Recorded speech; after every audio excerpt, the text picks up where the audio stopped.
স্বাগতম জানাইছো মই দীক্ষিত শৰ্মা আৰু এই মুহূৰ্তৰ এটা গুৰুত্বপূৰ্ণ বাতৰি দিব ওলাইছো। ৰাজ্যত বিগত কিছুদিন ধৰি ৩০০তকৈ অধিক কোভিড আক্ৰান্তৰ লোকৰ সংখ্যা পাই থকা হৈছে আৰু সেই সময়তে বিভিন্নজনে দাবী উত্থাপন কৰি আছে, বিভিন্ন মহলত কৈ থকা হৈছে যে ৰাজ্যত লকডাউন দিব লাগে। আৰু সেই মুহূৰ্ততে মুখ্যমন্ত্ৰী ডক্টৰ হিমন্ত বিশ্ব শৰ্মাই স্পষ্ট কৰিছে যে অসমত লকডাউন নহয়, সকলোৱে ভেকচিন ল'ব লাগিব, কিন্তু কোনো ধৰণৰ লকডাউন অসমত নহয়।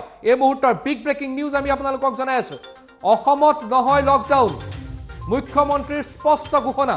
স্পষ্ট কৰিলে মুখ্যমন্ত্ৰী ডক্টৰ হিমন্ত বিশ্ব শৰ্মাই আৰু অসমত লকডাউন নোহোৱাৰ কথা স্পষ্ট কৰিলে আৰু স্পষ্ট ঘোষণা মুখ্যমন্ত্ৰী ডক্টৰ হিমন্ত বিশ্ব শৰ্মাৰ। শেহতীয়াকৈ ৰাজ্যত কোভিড আক্ৰান্তৰ সংখ্যা কিছু বৃদ্ধি পোৱা পৰিলক্ষিত হৈছে। বিগত কিছুদিন ধৰি প্ৰায় ৩০ শতাধিক লোক দৈনিক আক্ৰান্ত হোৱাৰ তথ্য ৰাজ্য চৰকাৰে স্বয়ং প্ৰকাশিত কৰি আছে। তেনে মুহূৰ্ততে মুখ্যমন্ত্ৰীয়ে শেহতীয়া পৰিস্থিতিৰ সন্দৰ্ভত সোধাত মুখ্যমন্ত্ৰীয়ে এই কথা স্পষ্ট কৰে যে ৰাজ্যত কোনো ধৰণৰ লকডাউন দিয়া নহয়। ৰাজ্যত এতিয়াৰ পৰা লকডাউন নহয়, এই কথা মুখ্যমন্ত্ৰী ডক্টৰ হিমন্ত বিশ্ব শৰ্মাই স্পষ্ট কৰিছে। ভেকচিন ল'বলৈ সকলোকে আহ্বান, সকলোকে ভেকচিন ল'বলৈ আহ্বান জনাইছে মুখ্যমন্ত্ৰী ডক্টৰ হিমন্ত বিশ্ব শৰ্মাৰ ফালৰ পৰা। কিন্তু অসমত লকডাউন নহয়, এই কথা স্পষ্ট কৰিছে মুখ্যমন্ত্ৰী ডক্টৰ হিমন্ত বিশ্ব শৰ্মাই। শেহতীয়াকৈ ৰাজ্যত কোভিডৰ যি পৰিস্থিতি আছে কিছু অৱনমিত হোৱা দেখা পোৱা গৈছে।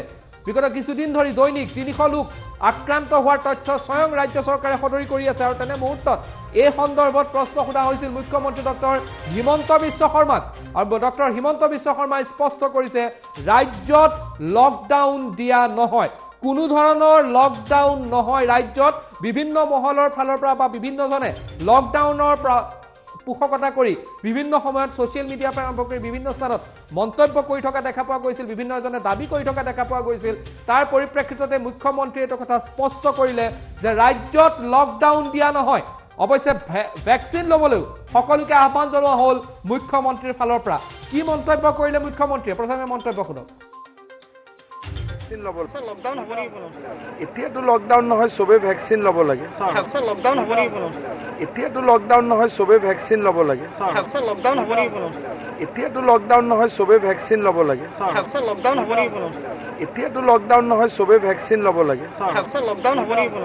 এতিয়াতো লকডাউন নহয়, চবেই ভেকচিন ল'ব লাগে।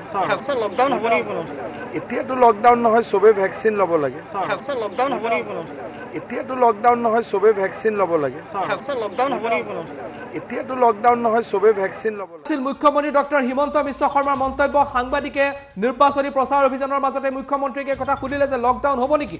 মুখ্যমন্ত্ৰীয়ে স্পষ্ট কৰিলে যে অসমত লকডাউন নহয়, সকলোৱে ভেকচিন ল'ব লাগিব। এই কথা মুখ্যমন্ত্ৰীৰ ফালৰ পৰা স্পষ্ট কৰা হ'ল। সবিশেষ কথা পাতিবলৈ মই সংযুক্ত হ'ব বিচাৰিম, মোৰ সহযোগী আছে নেত্ৰ বৰা। নেত্ৰ, মুখ্যমন্ত্ৰীয়ে স্পষ্ট কৰি দিলে আৰু বিভিন্ন সময়ত যিসকলে দাবী কৰি আছে যে অসমত লকডাউন লাগে, লকডাউন লাগে, নচ্ছাত কৰা হৈছে মুখ্যমন্ত্ৰীৰ ফালৰ পৰা আৰু স্পষ্ট কৰা হৈছে কোনো ধৰণৰ লকডাউন ৰাজ্যত নহয়। নেত্ৰ নিশ্চিতভাৱে দীক্ষিত শৰ্মা ক'ব লাগিব এই মুহূৰ্তৰ সবাতোকৈ গুৰুত্বপূৰ্ণ খবৰ, যিহেতু অসমত কৰোণাৰ আক্ৰান্তৰ সংখ্যা দুৰ্গা পূজাৰ পাছতে ক্ৰমাৎ বৃদ্ধি পোৱা পৰিলক্ষিত হৈছিল। প্ৰতিদিনে ৩০০ৰ ঘৰ অতিক্ৰম কৰিছে আক্ৰান্তৰ সংখ্যা। তাৰ মাজতে চৰ্চা চলিছিল যে অসমত লকডাউন হ'ব নেকি। স্বাস্থ্যমন্ত্ৰীক প্ৰশ্ন সোধা হৈছিল যে অসমত কেনেধৰণৰ কঠোৰ নীতি নিয়ম বলবৎ কৰা হ'ব নেকি, কেনেধৰণৰ প্ৰশ্ন সোধা হৈছিল। লকডাউনৰ প্ৰসংগ উত্থাপন হৈছিল, অসমত কঠোৰ নীতি নিয়মৰ প্ৰসংগ উত্থাপন হৈছিল, কাৰণ চৰকাৰ উদ্বিগ্ন হৈ পৰিছিল, বৈঠকত বহিছিল সঘনে। তাৰ মাজত যি লকডাউনৰ প্ৰসংগ উত্থাপন হৈছিল, মুখ্যমন্ত্ৰী হিমন্ত বিশ্ব শৰ্মাই আজি প্ৰথমবাৰৰ বাবে লকডাউন সন্দৰ্ভত প্ৰতিক্ৰিয়া প্ৰকাশ কৰিছে, য'ত তেওঁ আনুষ্ঠানিকভাৱে ঘোষণা কৰিছে যে অসমত লকডাউন নহয়, সকলোৱে ভেকচিন ল'ব লাগিব। আৰু মুখ্যমন্ত্ৰী হিমন্ত বিশ্ব শৰ্মাই মাত্ৰ কেইটামান দিন পূৰ্বে কৈছিল যদি লকডাউন সদৃশ পৰিৱেশ অসমত দিবলগীয়া হয় তেতিয়াহ'লে অসম শেষ হৈ যাব। তেওঁ উল্লেখ কৰিছিল যে বিদ্যালয় যদি মহাবিদ্যালয় বন্ধ দিব লাগে অসম শেষ হৈ যাব বুলি হিমন্ত বিশ্ব শৰ্মাই নিজেই স্পষ্টভাৱে প্ৰতিক্ৰিয়া প্ৰকাশ কৰিছিল। আৰু আজিৰ দিনটোতো ৰাজ্যৰ মুখ্যমন্ত্ৰীগৰাকীয়ে স্পষ্ট ৰূপত ঘোষণা কৰিছে যে অসমত লকডাউন নহয়, সকলোৱে ভেকচিন গ্ৰহণ কৰিব লাগিব। কাৰণ বিশ্বৰ ভিন্ন প্ৰান্তত এতিয়া কোভিডৰ আক্ৰান্তৰ সংখ্যা বৃদ্ধি পাইছে। লকডাউন দিয়া হৈছে চাইনাকে ধৰি ব্ৰিটেইনৰ ভিন্ন প্ৰান্তত, আৰু শেহতীয়াকৈ অসমতো আক্ৰান্তৰ সংখ্যা বৃদ্ধি পাইছে। আৰু আজি যি তথ্য আমি লাভ কৰিছোঁ শেহতীয়াকৈ বিগত ২৪ ঘণ্টাত অসমত ৩২৪ জন আক্ৰান্ত হৈছে, তাৰ আগদিনা অসমত ৩১৫ জন, তাৰ আগতো ৩০০ৰ ঘৰ, অৰ্থাৎ ধাৰাবাহিকভাৱে অসমত কৰোণাত আক্ৰান্ত সংখ্যা ৩০০ৰ ঘৰ অতিক্ৰম কৰিছে। আৰু কালিৰ দিনত স্বাস্থ্যমন্ত্ৰীয়ে কালিৰ দিনত এটা মন্তব্য কৰিছে যদি অসমত ১০০০ৰ ঘৰ অতিক্ৰম কৰে আক্ৰান্তৰ সংখ্যা তেতিয়াহ'লে চৰকাৰে কঠোৰ নীতি নিয়ম বলবৎ কৰিব। কিন্তু লকডাউনৰ যি প্ৰসংগ, যি চৰ্চা, তাৰ মাজত কিন্তু আজি হিমন্ত বিশ্ব শৰ্মাই স্পষ্টভাৱে ঘোষণা কৰিছে যে অসমত কোনো কাৰণতে লকডাউন নহয়। দীক্ষিত শৰ্মা। হয় এই মুহূৰ্তত মই নেত্ৰ মই পুনৰ আপোনাৰ সৈতে সংযুক্ত হ'ম কিন্তু এই মুহূৰ্তত এই গুৰুত্বপূৰ্ণ বাতৰিটো আমি দৰ্শকসকলক পুনৰবাৰ জনাব বিচাৰিছোঁ যে ৰাজ্যত লকডাউন নহয় বিগত কিছুদিন ধৰি আৰু বিশেষকৈ দুৰ্গা পূজাৰ পাছৰে পৰা দেখা পোৱা গৈছিল যে ৰাজ্যত কোভিড আক্ৰান্তৰ সংখ্যা কিছু পৰিমাণে হ্ৰাস পাইছিল কিছু উদ্বিগ্নতা ব্যক্ত কৰা দেখা পোৱা গৈছিল মুখ্যমন্ত্ৰী আৰু কৈছিল যে যদিহে তৃতীয়টো ঢৌ আহে তেতিয়াহ'লে অসমৰ সামাজিক ব্যৱস্থা একেবাৰে নষ্ট হৈ পৰিব আৰু তাৰ পৰিপ্ৰেক্ষিততে ৰাজ্যত বা যি কোভিড পৰিস্থিতি আছিল সেই কোভিড পৰিস্থিতিক লৈ পেলাই স্বাস্থ্যমন্ত্ৰীয়ে মন্তব্য কৰিছিল যে যদি 1000 হয় তেতিয়াহ'লে কঠোৰ নীতি নিয়ম আহিব পাৰে আৰু তাৰ পিছতে সমগ্ৰ ৰাজ্যৰ বিভিন্ন মহলত আৰু বিশেষকৈ ছ'চিয়েল মিডিয়াত লকডাউনৰ প্ৰসংগক লৈ পেলাই ব্যাপক চৰ্চা আৰম্ভ হৈছিল ব্যাপক চৰ্চাৰ মাজতে বিভিন্নজনে লকডাউন দিয়াৰ দাবী উত্থাপন কৰিছিল আৰু সেইসমূহ দাবীৰ সন্দৰ্ভত আজি যেতিয়া সাংবাদিকে মুখ্যমন্ত্ৰী ডক্টৰ হিমন্ত বিশ্ব শৰ্মাক প্ৰশ্ন কৰে তেতিয়া মুখ্যমন্ত্ৰী ডক্টৰ শৰ্মাৰ ফালৰ পৰা স্পষ্ট কৰা হয় যে ৰাজ্যত কোনো ধৰণৰ লকডাউন দিয়া নহয় অৱশ্যে ভ্যাকচিন ল'বৰ বাবে সকলোকে আহ্বান জনাই মুখ্যমন্ত্ৰীয়ে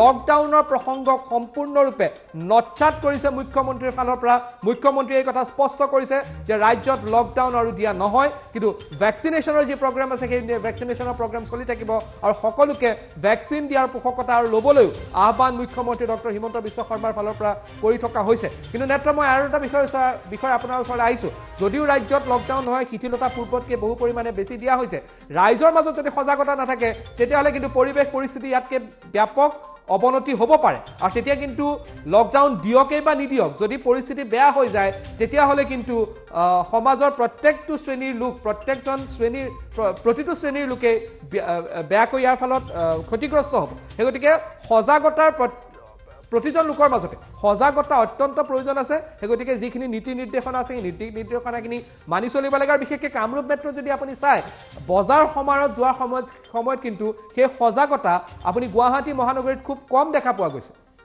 লিখিত সময় ক'ব লাগিব এখন এছঅ'পি দিয়া হৈছিল দুৰ্গা পূজাৰ সময়ৰ পৰা এখন এছঅ'পি দিয়া হৈছিল কিন্তু এছঅ'পি উলংঘা কৰা দেখা গ'ল দুৰ্গা পূজাত তাৰ পাছতে বিভিন্ন ৰাজনৈতিক সভা অনুষ্ঠিত কৰা হ'ল সামাজিক দূৰত্ব মাস্ক চেনিটাইজাৰ এইবোৰ অসমৰ ৰাইজে পাহৰি গৈছে আৰু তাৰ পাছতে এতিয়া দুৰ্গা পূজাৰ পাছত আক্ৰান্তৰ সংখ্যা ক্ৰমাৎ বৃদ্ধি পাইছে বিগত সময়ছোৱাত কোভিডৰ যে দ্বিতীয় ঢৌ আহিছিল সেই দ্বিতীয় ঢৌৰ সময়ছোৱাত দুৰ্গা পূজাৰ পাছত নিৰ্বাচনক লৈ চৰ্চা নিৰ্বাচনৰ পাছত কিন্তু বিহুৰ সময়ত পুনৰ কোভিডে ভয়াৱহ ৰূপ ধাৰণ কৰিছে বহাগ বিহুৰ সময়ত ঠিক একেদৰে এতিয়া কোভিডে কিন্তু পুনৰ গা কৰি উঠিছে বিশ্বৰ ভিন্ন প্ৰান্তত লকডাউন দিয়া হৈছে অসমতো কিন্তু য'ত কোভিড একেবাৰে প্ৰায় শূন্য হোৱাৰ দিশত গৈ আছিল সেই অসমত পুনৰ 300 ঘৰ অতিক্ৰম কৰিছে কোভিড আক্ৰান্ত সংখ্যাই 1% আক্ৰান্ত হৈছে আৰু কালি কিন্তু 0.81% পজিটিভিটিৰ ৰেট গতিকে অৰ্থাৎ অসমত আক্ৰান্তৰ সংখ্যা কিছু পৰিমাণে বৃদ্ধি পাইছে আৰু মুখ্যমন্ত্ৰীগৰাকীয়ে যি মন্তব্য কৰিছিল যে যদি লকডাউন দিবলগীয়া হয় যদি পৰিস্থিতি ভয়াৱহ হয় বিদ্যালয় বন্ধ দিবলগীয়া হয় অসম শেষ হৈ যাব নিশ্চিতভাৱে অসমৰ ৰাইজ সজাগ হোৱাৰ প্ৰয়োজন আহি পৰিছে যদি সজাগ নহয় যদি লকডাউন সদৃশ পৰিৱেশ হয় অথবা তেনেধৰণৰ পৰিৱেশ হয় কাৰণ মূল্যবৃদ্ধিয়ে অসমৰ ৰাইজক জুৰুলা কৰিছে গতিকে তাৰ মাজতেই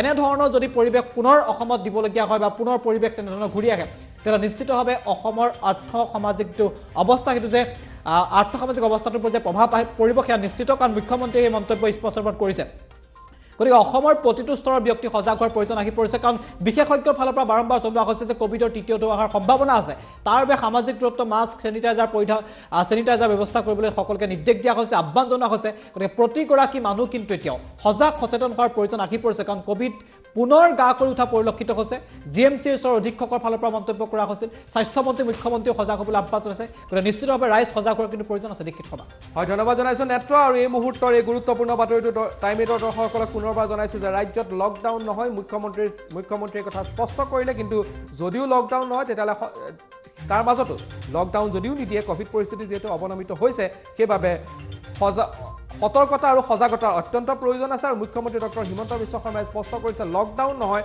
আৰু এই লকডাউন যাতে পৰিৱেশ সৃষ্টি নহয় তাৰ বাবে সকলোৰে দায়িত্ব আছে ৰাজনৈতিক দলসমূহৰো দায়িত্ব আছে উপনিৰ্বাচনৰ প্ৰচাৰ সকলোসমূহ ৰাজনৈতিক দলেও চলাই আছে সকলো শাসকীয় পক্ষৰ পৰা আৰম্ভ কৰি বিৰোধী পক্ষ সকলোৱে চলাই আছে তেওঁলোকে কিছু সতৰ্কতা অৱলম্বন কৰা অত্যন্ত প্ৰয়োজন আছে কাৰণ নিৰ্বাচনী প্ৰচাৰত যেনেধৰণে ভিৰ হয় তাৰ পাছত এইটো অনুমান হয় যে কোভিডৰ পৰিস্থিতি অত্যন্ত ভয়াৱহ হ'ব পাৰে কিন্তু তাৰ মাজতে মুখ্যমন্ত্ৰীয়ে এই কথা স্পষ্ট কৰিছে যে ৰাজ্যত লকডাউন নহয়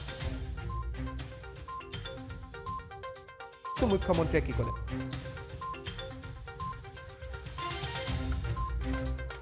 লকডাউন হ'ব নেকি এতিয়াতো লকডাউন নহয় চবে ভেকচিন ল'ব লাগে লকডাউন হ'ব নেকি কোনো এতিয়াতো লকডাউন নহয় চবে ভেকচিন ল'ব লাগে লকডাউন হ'ব নেকি কোনো এতিয়াতো লকডাউন নহয় চবে ভেকচিন ল'ব লাগে লকডাউন হ'ব নেকি কোনো এতিয়াতো লকডাউন নহয় চবে ভেকচিন ল'ব লাগে লকডাউন হ'ব নেকি কোনো এতিয়াতো লকডাউন নহয় চবে ভেকচিন ল'ব লাগে লকডাউন হ'ব নেকি কোনো এতিয়াতো লকডাউন নহয় চবে ভেকচিন ল'ব লাগে লকডাউন হ'ব নেকি কোনো এতিয়াতো লকডাউন নহয় চবে ভেকচিন ল'ব লাগে লকডাউন হ'ব নেকি কোনো এতিয়াতো লকডাউন নহয় চবে ভেকচিন ল'ব